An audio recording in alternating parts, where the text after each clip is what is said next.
All right, good morning. I-5.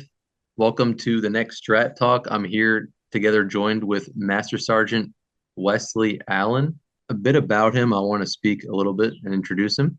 He's currently the senior enlisted leader at the 2nd Intelligence Analysis Squadron, which is located over at National Space Intelligence Center in Wright-Patterson Air Force Base, Ohio. And during his time actually as a senior enlisted leader, he advises the commander on the health, welfare, morale, and utilization of 132 military as well as civilian guardians. He's responsible for providing scientific and technical intelligence and briefings in support of the community, combatant commands, allied partners, Department of War Services, departments, Secretary of the Air Force, Secretary of War, and the President of the United States. Additionally, he advises commanders on professional development, military readiness, and training for all personnel assigned and attached to the 2nd Intelligence Analysis Squadron. Master Sergeant Allen is a Florida native, born and raised. He enlisted in the Army back in 2011, and as an all-source intelligence analyst, where he completed his advanced individual training at Fort Huakua. Am I pronouncing that correctly? Huachuca. Huachuca. Huachuca. Okay. Yeah, that's a hard one. Yeah, Sorry for butchering that.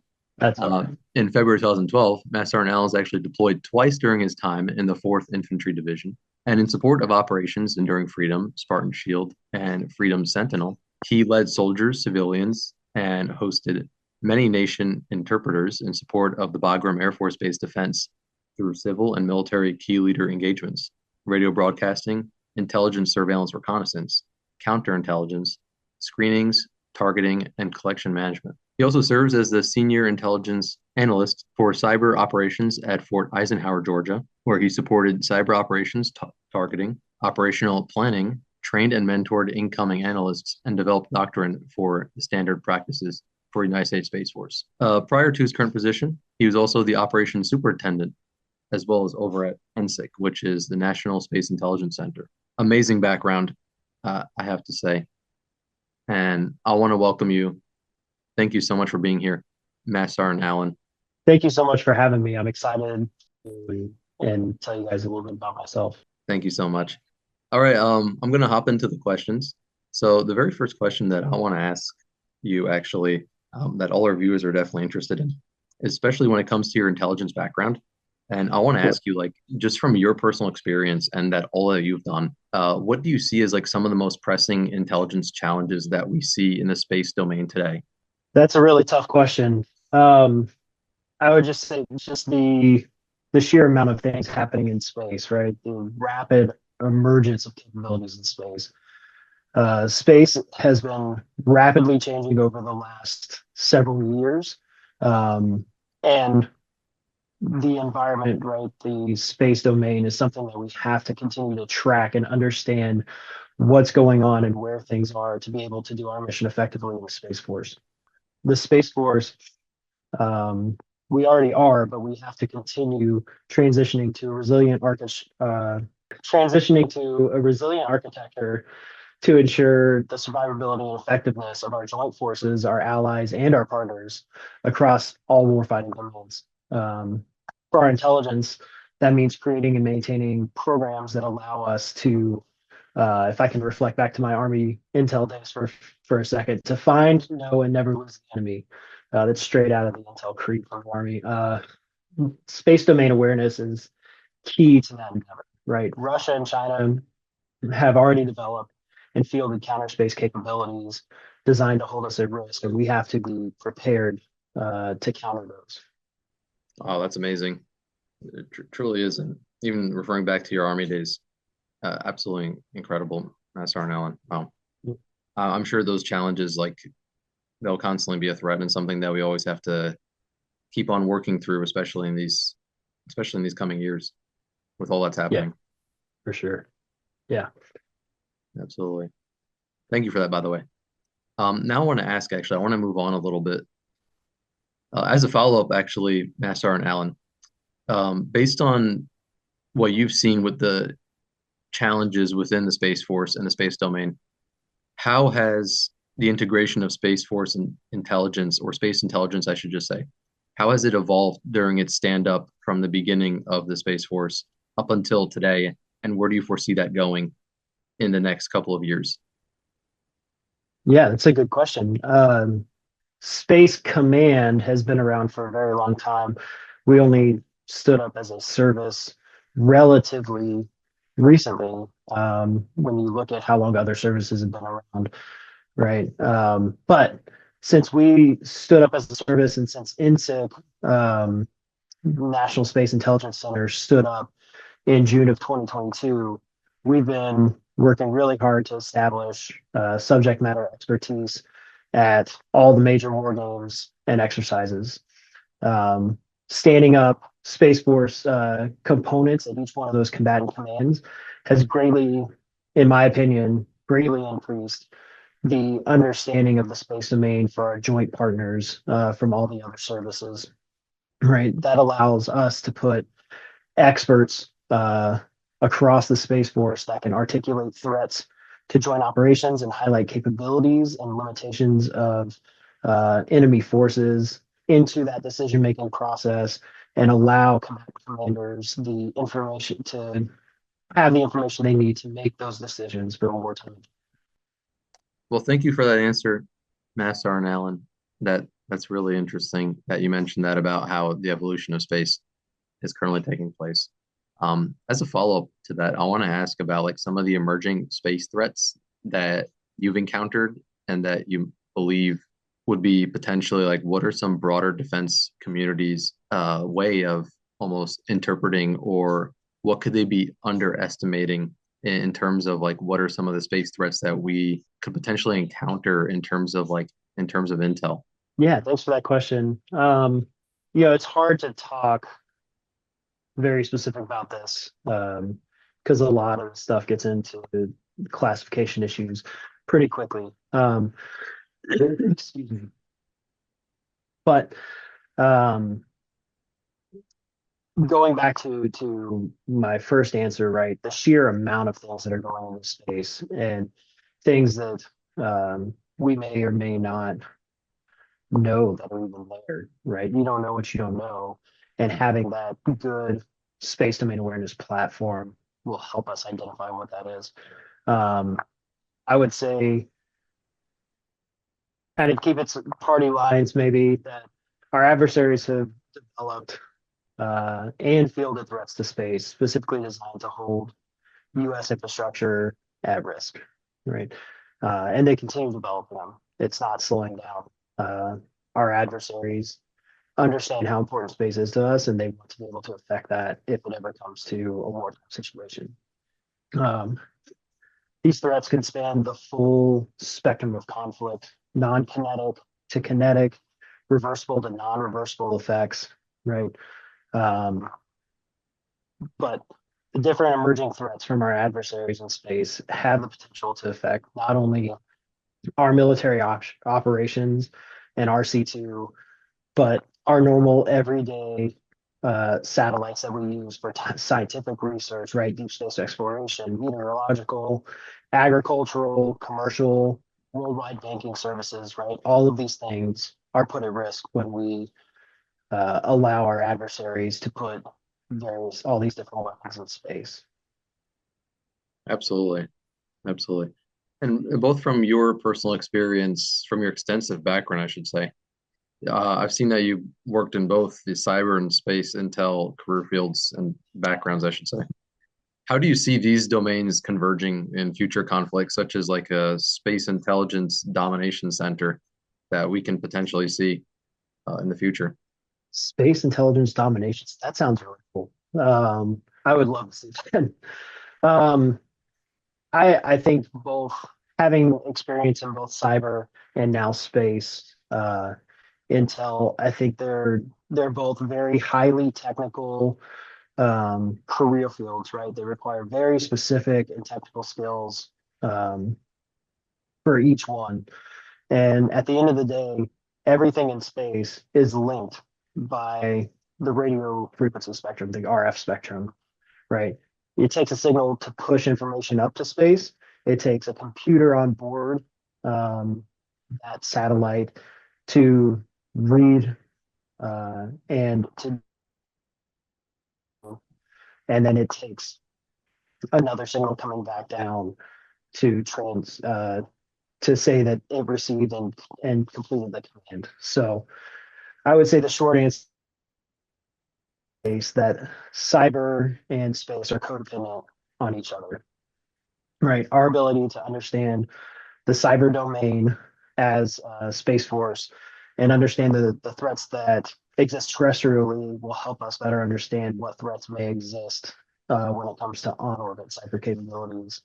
And that'll just help us in the long run um, command satellites when we enter a contested environment with our adversaries. Wow.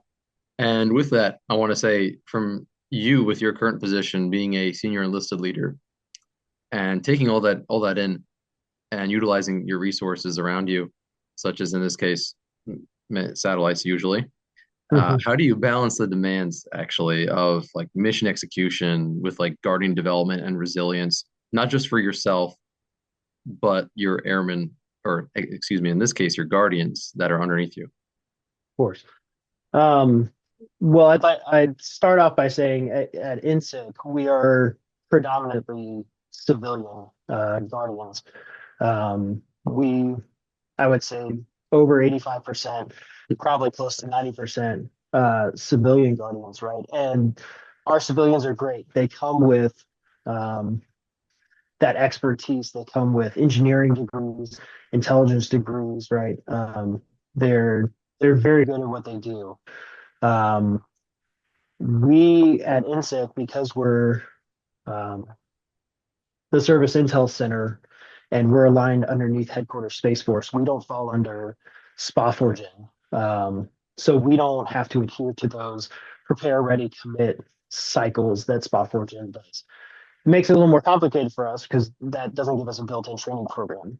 So at INSIC, we have our dedicated training staff um, who have worked very hard since our inception to create our own initial and mission qualification trainings that that we need based on our scientific and technical missions here at INSIC. So the initial qualification or IQT, we call that apprenticeship. That's a 6 week long course where all of our new analysts, civilian and military, learn all of the mission sets around the center. They learn soft skills, um, research, how we prepare and give briefs. And then to culminate all of that, they're given a research assignment and a mentor to help them uh, in that assignment, if you will. So when they graduate that program, they have a mentor who's worked with them for weeks, who's a GS 13 or 14, have decades of experience in the space domain, um, helping them research these topics and helping them uh, be prepared to brief these things. Once they complete our IQT process, they go into our mission qualification, our MQT process. That's interesting and unique because every flight within our center at NSIG has a different purpose. They all learn different things. They all have different expertise. And so each one of those flights has their own mission qualification programs that they have to do. Some of quick, some of them are very lengthy. It really just depends on the expertise needed. I think about like some of our those things can take much longer to complete requirements for. Some of our programs have a much longer checklist depending on how technical they get into maybe coding or CAD modeling and stuff like that. So the timeline on those can vary. It's not a fixed timeline. Um, but as a follow on, and in the past year, we've added another program, and that's for our enlisted members. So the Space Force came out this year and said, we are publishing for our intelligence guardians, our enlisted intelligence guardians, the career field, the CFETP.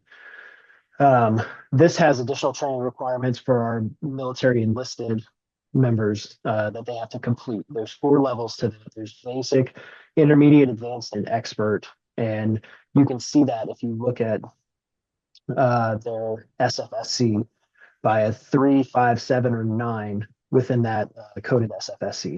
So they receive their 3 level skill training when they go through tech school, and then they come on to us potentially or other places around the Space Force to receive upgrade training to 5, 7, and 9 levels.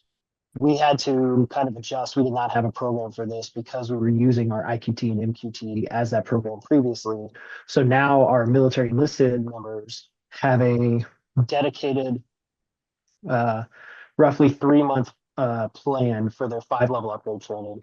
So those members who are just coming out of tech school, this training includes everything from joint publications to targeting, the intelligence community in each organization and what they do across the intelligence community, right? It all force units and each one of their purposes, national level strategies, right? We're looking at the national, the NDS, we're looking at national space strategy, these other core documents to look at our core mission. And then even down to intelligence support to mission planning. We have these guys, uh, our guardians, trained across the channel, make sure that they are getting quality education that they need for later on in their careers. Incredible that they were able to train up these young guardians in such a way. And I know you mentioned civilians prior. I want to ask actually that since you've led many joint teams of both military, civilians, even working together with the cross between the two of them, and even host nation partners and other countries and other agencies, even for that matter. How Mhm. do you foster effective collaboration across such lines to be able to meet mission demands and needs for the Space Force, along with your partners that you work alongside with? Yeah, I mean, knowing your audience and understanding them, I think, is one of the big things. Knowing, especially for the Space Force, the core documents that tell us what we are supposed to be doing as officer, enlisted, and civilian, right? The chief of the Space Force last year, um, the CSO, put out in 2024 their officer, enlisted, and civilian guardians narratives and principles. We call it kind of the EOC guidance. That tells us what each of those members' roles are, right? For officers, some of those core things uh, is being one of the principal planners. Enlisted, we're considered the primary warfighters, operational experts, and we're responsible for ensuring our troops are ready to fight and execute orders. Are specialized experts in their fields. They provide stability in their organizations, continuity when our military members have to switch in and out, and then the depth of expertise that you would expect from someone so highly skilled. When we start talking about host nation partners, people outside of the United States, our partners, our allies, right? Incorporating like NATO. Um, I try to instill in everyone that I talk to that these people are here because they want to help us. They're here because they are charged by their country with helping us and partnering with us to keep their country safe, right? There may be limitations in your ability to communicate, um, maybe operational restrictions, maybe language barriers, but ultimately we're all here to do the same mission. Um, and we should try to incorporate them as much as possible into our mission and make sure that they understand that they are part of our team and we appreciate the help that they are also providing. And with that you mentioned, when it comes to civilians, even young guardians, what are some of those skill sets or even mindset do you think the next generation of intel analysts that they need to thrive in the space operations center? Like what type of mindset do they have to be in? I understand resilience and definitely like the 4 pillars, but like Yeah. how can we expand upon that a little bit? Yeah, that's great.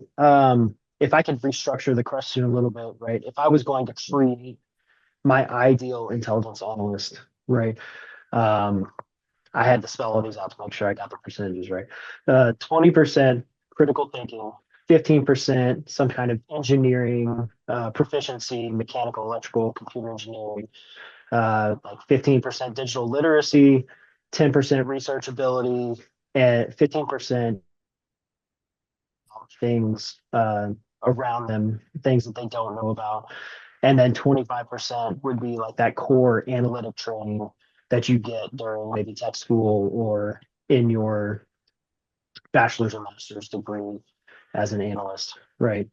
Um, I think that that would be the best balance for me of an intelligence analyst, right? The ability to think outside of the box, combined with having resident knowledge about a very technical topic, capability to learn new things that you don't understand about that topic, and then being able to package all that information up into something that is relevant to a commander to enable them in their decision space to make operational decisions.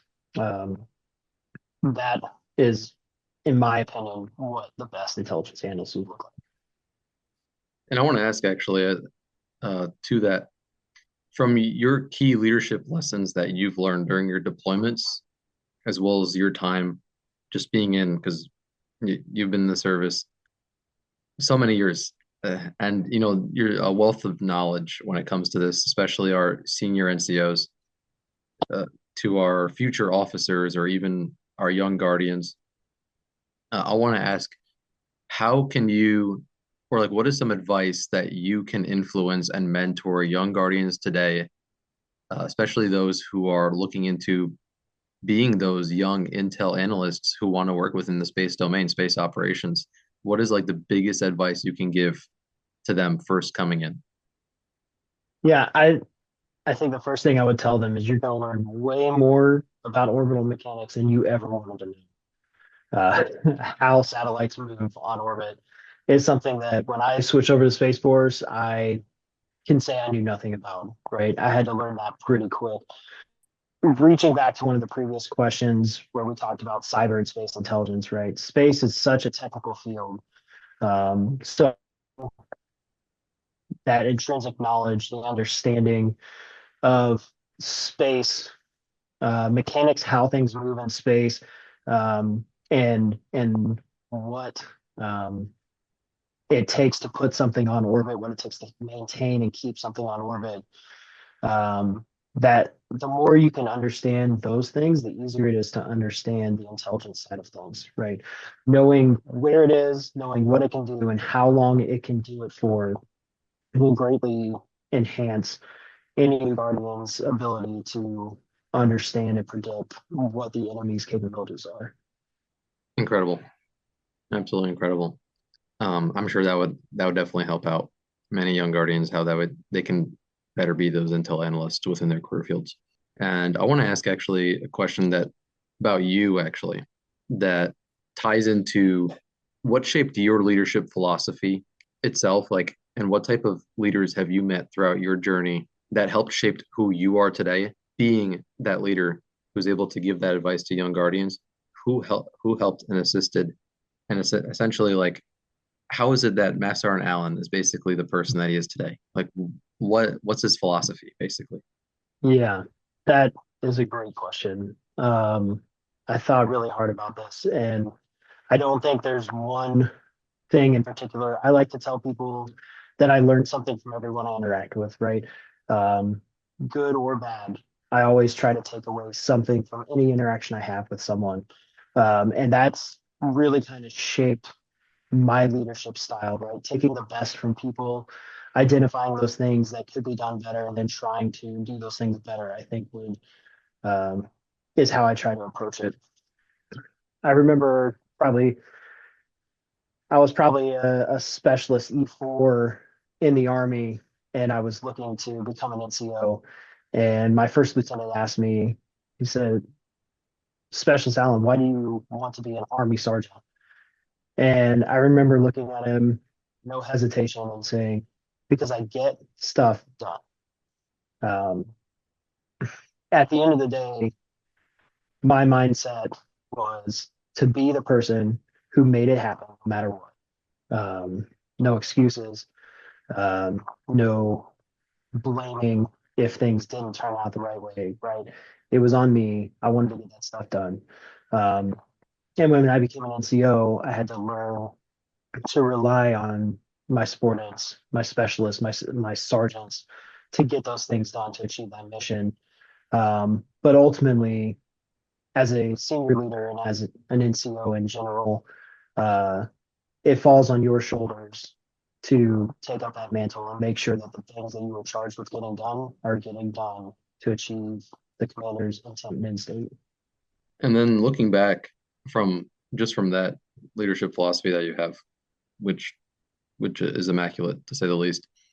Um, Thanks. um, what motivated your transition from the Army to the Space Force, and how has that changed your professional outlook? I know it's one of the most burning questions when it comes to people. Like, hey, you were prior Army. What is it that really interests you? Like, well, why space? What motivated you from to make that transition?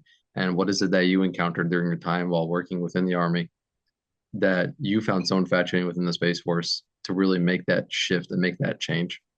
Yeah, that was a really easy change for me. I grew up just north of the Space Coast in Florida. Um, Actually, my great uncle worked as a contractor for NASA during the Apollo missions. I have family members who are currently working down at Cape Canaveral on ongoing missions. And when I was a kid, I remember watching Endeavor and Columbia launch, right? Going out to the beach, watching those things launch less than an hour and a half away from where I grew up. And I was infatuated. I remember I have pictures of me at space camp at NASA and spending time down there with my friend. And I even tried early on in my career when I was stationed at Fort Carson to get into First Space Brigade at Fort Carson, Colorado, but I wasn't able to do that, unfortunately. And then when I got this opportunity and they said, "Hey, we're taking people from other branches," I was like, "Sign me up. I'm ready to go. This sounds like the best opportunity for me." Wow. And then coming from the Army, from your perspective, just like taking all that forward, from just like your time being in the Army, making that transition over, how has your view of enlisted leadership, how has it evolved since joining the Space Force? From being in the Army to now being in the Space Force for a bit and seeing the differences between the two branches and how they operate. Realistically, like how does your leadership shift from being in the Army versus Space Force? Yeah, it's hard to compare the two, really. The Army and the Space Force require different attributes, right? Um, the dynamics are so different. In the Army, you have to be very authoritative. You have to um, be very assertive. The Space Force is our core values, our character, commitment, courage, connection, right? Connection is built in. If we don't have the connection with our guardians, um, and then the mission can't get done, right? The connection is hard to build when you're very authoritative as a leader, is what I found, right? So becoming more collaborative has been one of my main changes as a leader as I transitioned over to the Space Force, and then just working to build upon those values every day and model myself, knowing that my enlisted guardians are looking at me to show them what those values mean and to live those values. And that's how we build the culture that we want to see when we hand it over to the next generation. Incredible. And then I want to ask actually, as the Space Force continues to like mature, as it keeps on growing, from your personal experience between both the Army and the Space Force, how can enlisted voices be better integrated into strategy and planning? More importantly, I want to say for the Space Force, how can they really be heard, and what demands do we need to meet in order to better listen to our enlisted voices? And how can we really take the information that they deal with on a daily basis and bring that over, even like onto the O side or the officer side, Yeah. I should say, or just in general? How can we begin to be a more collaborative force in the Space Force in Yeah. particular in this case? Yeah. That's a hard challenge, right? Um, if we go back to the EOC paper that we talked about, there are specific roles that we all have to fill, right? And I think as we continue to develop this culture, right, if we follow the guidelines that we were given by the CSO, um, and understand like this is what an officer needs to do, this is what an enlisted member needs to do, um, you can still collaborate in that environment, right? Through the appropriate means. Um, I think for enlisted members, right, being those technical experts, masters of their craft, right, they should understand how the space domain integrates into the joint fight, and be able to articulate that to their superior officers, right? Their superior officers take that information and then are able to provide that during planning so that the command has the decision space to make the best operational decision possible. And then from what advice would you have to give, or if you can give like any sort of advice to upcoming, incoming Space Force officers that can assist them to better meet the demands of enlisted as well as uh, to be able to perform their job to the best of their ability within such as like the high tech, rapidly evolving field like space intelligence, because I'm sure it's an ever evolving career field. And how can we get our officers, brand new officers, for example, straight out of officer training course who just got Mhm. trained up in space ops, intel, and cyber, how can they be better intel operators when they first come in, newly commissioned second lieutenants out of tech school? So our Space Force junior officers are expected to develop over their first 5 years in tactical mission planning, project management, and program management, while completing operational and acquisitional assignments. I would use that time as a young officer to soak up as much information as you can from your technical experts, your enlisted members who have been doing that for a long time, your civilian members who have that expertise, who have been doing it for maybe decades, right? Find those technical experts and lean on them to accomplish that mission. I like that. That's a great answer. Yeah, thank you. That's exactly what I would do myself once upon commissioning, and definitely attach myself to that senior NCO and learn as much as I can from them, such as All right. yourself, for example. You're too kind. I want to ask actually, we're nearing the end here. Um, how would you personally build and maintain morale within a unit, basically, when the mission it feels abstract, such as like tracking satellites instead of like boots on the ground combat, or like how would you go about that, providing that sense of morale within a unit when the job can probably seem tedious or to some people maybe a little boring. I don't want to use those words exactly. It's definitely something you're volunteering for, and I'm sure it has to have some interest in order to go in, but especially for new guardians who might not necessarily understand the mission. How do you build that sense of morale and understanding for them to be better equipped and better suited for these types of environments? I would say I probably struggled with this myself my first year of switching over. I came um, from a predominantly tactical level in the Army, and then a very technical cyber level before cyber track before I switched over. Um, what I was doing was kinetic and non-kinetic effects, like when I was deployed, right? And having to move from a tactical level to a strategic level very quickly and try to learn that was very challenging, right? Sometimes it didn't seem like I understood the mission, or it was hard to grasp some of those concepts, right? Um, as a senior leader, you should be able to tell your officers what why they're there, right? What is their mission? Why is it important? And why they should. I like to tell my guardians that the Space Force has a critical mission, right? The Space Force provides our joint force and allied partners with the ability to communicate, coordinate, sustain, and conduct operations worldwide across all war fighting domains. Here at INSIC, we don't focus. The Space Force was created as a special, separate force, space. What we do at INSIC is enable operations by providing the foundational scientific and technical intelligence that they need to do the operational mission. This level of intelligence sets the stage for the operational understanding of how our adversaries will fight and use the equipment that they have on orbit, or terrestrially in some cases, right?